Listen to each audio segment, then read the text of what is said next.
Bismillahirrahmanirrahim. Assalamualaikum warahmatullahi wabarakatuh.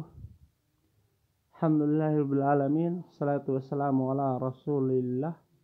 Pertama-tama mari kita panjatkan puja dan puji syukur kita kehadiran Allah Subhanahu wa taala atas limpahan rahmat dan karunia-Nya sehingga pada hari ini kita masih diberikan kesehatan untuk bisa belajar secara online.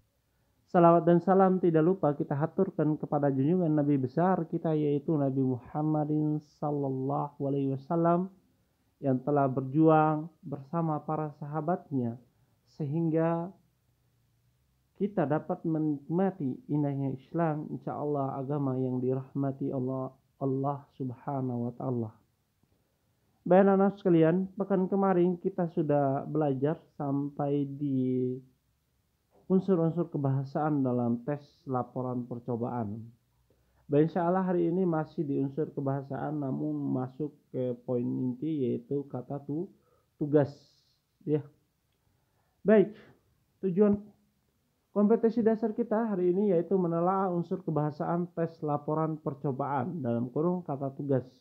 Ya. Tujuannya siswa dapat mengetahui apa itu kata tugas, jelas. Yang kedua, siswa dapat mengetahui ciri-ciri kata tugas. Yang terakhir yaitu siswa dapat mengetahui jenis-jenis kata tugas beserta contohnya. Baik, pengertian kata tugas. Kata tugas merupakan salah satu jenis kata dalam bahasa Indonesia yang hanya memiliki makna gramatikal. Artinya makna yang sesuai dengan maknanya berubah sesuai dengan konteks kalimatnya, tergantung dari konteks kalimat maknanya, ya. Dan tidak memiliki makna leksikal. Makna leksikal adalah makna tetap, jelas. Artinya makna dari kata tugas akan menjadi jelas ketika dia dihubungkan dengan kata yang lain. Baik, ciri-ciri kata tugas jelas. Yang pertama yaitu mempunyai makna gramatikal tapi tidak memiliki makna leksikal, jelas ya, berdasarkan pengertian. Yang kedua, biasanya bentuknya tidak berubah. Artinya akan jelas ketika didampingi oleh kata lain dalam kalimat. Baik, jenis-jenis kata tugas ada 5. Yang pertama ada yang disebut dengan kata depan. Kata depan dibagi menjadi 3. Yang pertama ada kata depan di, kemudian kata depan ke, kata depan dari. Kata depan di dan ke harus terpisah apabila dia dijumpai dengan kata atau tempat. Contohnya misalnya, saya tinggal di Kelurahan Kandai 1. Kelurahan Kandai 1 merupakan nama atau tempat. Artinya harus dipisah. Di yang bagaimana harus digabung, Pak? Di yang tidak menunjukkan tempat. Contohnya, saya dibelikan ibu sepatu baru. Perhatikan dibelikan. Jadi di situ tidak menunjukkan tempat. Dia harus digabung. Ya, misalnya dibuat, dibeli, diberi, dan lain-lain. Artinya yang tidak menunjukkan tempat harus digabung. Yang menunjukkan tempat harus dipisah. Paham? Begitu juga dengan ke maupun dari. Saya pergi ke sekolah, menunjukkan tempat harus dipisah. Saya membeli bakso ini dari Mas Joko. Kenapa dari Mas Joko itu harus dipisah? Karena nomina itu merupakan kata benda. Mas Joko merupakan nomina, nama orang, ya. Nah, artinya harus menunjukkan, harus terpisah, ya. Paham sampai sini? Insyaallah paham, ya. Apabila tidak paham nanti pertanyakan lagi di WA Pak Guru, ya. Kemudian yang kedua ada yang disebut dengan konjungsi atau yang disebut dengan kata hubung. Konjungsi ini dibagi menjadi dua. Ada konjungsi intra kalimat, ada konjungsi antar kalimat. Apa maksudnya intra? Intra artinya dalam satu kalimat, ya. Jadi kata hubung yang dihubungkan dalam satu kalimat. Contoh, ia tidak masuk sekolah karena sakit. Penyebab, ya, kenapa dia tidak masuk sekolah? Karena sakit, ya. Ingat, perhatikan. kata intra kalimat. Ini dalam satu kalimat. Beda antar kalimat. Artinya antar kalimat artinya ada dua kalimat. Antar kalimat. Ya. Antar kalimat artinya ada dua kalimat. Contohnya, ibu pergi ke pasar setelah sholat subuh. Satu kalimat. Lalu dihubungkan dengan kata konjungsi atau kata hubung. Bisa menggunakan lalu, kemudian, selanjutnya, ya, dan lainnya. Ya. Lalu memasak sarapan ayah, aku, dan adik. Contoh yang lain, misalnya, ayah pergi ke sawah, sedangkan ibu pergi ke pasar. Jadi ada dua untuk kalimat. Ayah pergi ke sawah. Satu kalimat digabungkan, sedangkan perbandingannya ibu pergi ke pasar. Paham ini intra dan anta? Paham ya, insya Allah paham. Baik, selanjutnya yaitu kata seruan. Ya, kata seruan ialah jenis kata dalam bahasa Indonesia yang digunakan untuk mengungkapkan isi perasaan penulis atau pembicara yang dimaksud dalam perasaan, yaitu berupa perasaan marah, sedih, gembira, sakit, kagum, ya, terkejut, dan lain. Contohnya, misalnya kita kalau melihat sesuatu yang menakjubkan, pasti bilang wah, ya, wah, indah sekali pemandangannya. Jadi itu kekaguman. Kalau mau ngajak seseorang, ayo kita ke sana.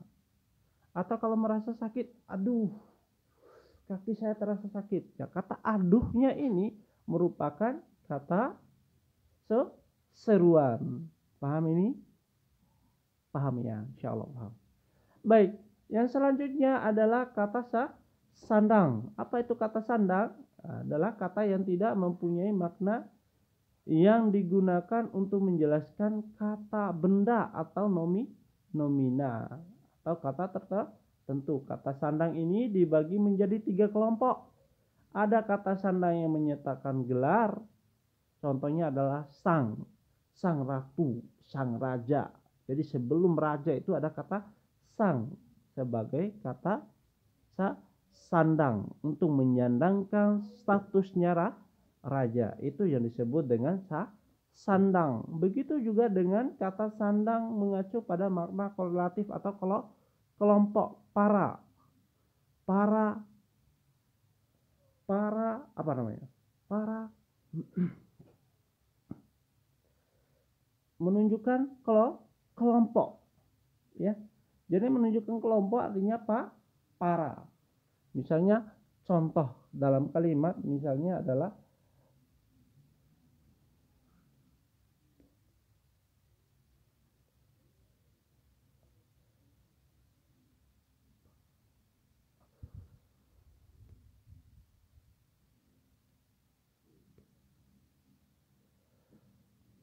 baik, mohon maaf. Jadi kata sandang yang mengacukan kepada makna korelatif atau makna kelompok contohnya adalah para. Misalnya para musuh berdatangan atau para pahlawan berjuang menantang ketidakkeadilan. Ya. Jadi menunjukkan para itu menunjukkan banyak. Sebelum pejuang kita menunjukkan adalah para, menyandangkan sandang para pejuang, para pejuang melawan ketidakadilan. Paham ini? Kemudian kata sandang yang menominalkan, misalnya si Budi kecil basaku kuyup. Si Budi artinya menunjukkan pada kata orang. Si Budi, si Ani atau si belalang dan yang lainnya menunjukkan pada kata orang atau pelaku. Jadi itu yang disebut dengan kata sandang. Baik, yang terakhir yaitu kata depan partikel penegasan, ya. Partikel yaitu akhiran yang menegaskan tentang suatu kata, ya. Baik, contohnya misalnya di sini adalah partikel kah, lah, pun, dan lain-lain. Contoh dalam kalimat, mereka pun bisa melakukannya. Jadi kata pun ini menegaskan untuk suatu hal, mereka pun bisa melakukannya. Kemudian yang kedua, contoh yang kedua misalnya menggunakan kata kah, partikel kah. Apakah kamu sedang sakit? Ya, kah ini adalah penegasan. Ya. Kemudian ambillah. Jadi kata ambil, kata perintah biasanya digunakan dengan partikel lah. Jadi ambillah air itu secukupnya. Jadi jelas ya. Jadi partikel la, partikel ka, dan partikel pun. Akhirannya untuk menegaskan tentang suatu hal atau perintah. Baik, mungkin sampai di sini yang bisa Pak Guru jelaskan. Apabila ada kesalahan, Pak Guru mohon maaf. Apabila ada yang ingin bertanya, silahkan bertanya di nomor WA Pak Guru. Ada tugas nanti yang akan kalian kerjakan. Kita tutup pertemuannya dengan sama-sama membaca doa kafaratul majelis. Subhanakallahumma wa bihamdika asyhadu an la ilaha illa anta astaghfiruka wa atubu ilaik. Assalamualaikum warahmatullahi wabarakatuh.